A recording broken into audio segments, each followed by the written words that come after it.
Je voudrais parler d'un livre que j'ai beaucoup aimé, que j'ai lu dernièrement, qui s'appelle Invisible Friends, qui est écrit par un microbiologiste anglais et qui parle donc de ses amis invisibles, qui sont principalement les microbes.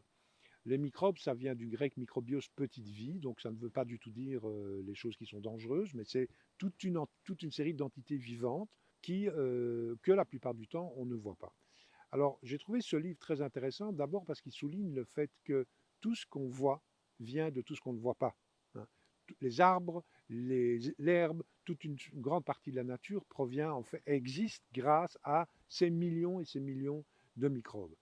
L'autre aspect que j'ai trouvé très intéressant aussi, c'est de montrer à quel point nous sommes des écosystèmes ambulants, hein. C'est-à-dire que nous portons sur nous-mêmes et nous portons à l'intérieur de nous toute une série de microbes, toute une série de ces entités qui sont invisibles.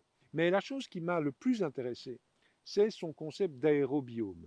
L'aérobiome, c'est en fait ce que nous respirons.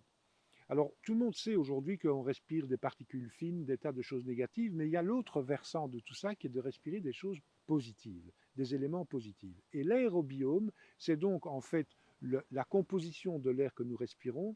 Et quand on est dans la nature, on oublie et on ne sait pas, et moi je ne savais pas non plus, qu'en fait on respire toute une série d'éléments vivants. On respire par exemple de l'ADN des animaux qui se trouvent sur place, hein. Donc nous sommes tout le temps en contact avec ce vivant qui est à l'intérieur de nous. Et on a constaté que dans des recherches qu'il cite, que le microbiome nasal donc, que nous avons dans le nez est modifié après 30 minutes seulement de balade dans la nature.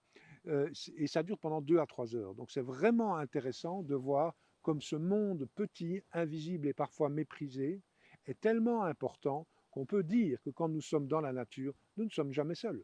Et en lisant ce livre, je me disais que si on pouvait voir ces amis invisibles qui sont ici par millions, ça changerait probablement tout et plus personne au monde ne se sentirait seul. Ce qui signifie donc qu'on peut se connecter à la nature uniquement par l'air, hein, et quand on fait ça, on se connecte à des vies, pas seulement à des choses abstraites, on se connecte à des vies qui viennent sur nous, qui viennent en nous et que nous pouvons inhaler.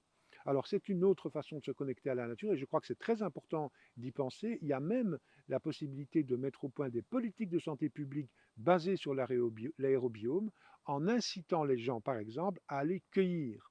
Quand ils vont cueillir, ils se rapprochent des arbres, des buissons et ils inspirent l'aérobiome, ce qui favorise leur santé physique mais aussi leur santé mentale.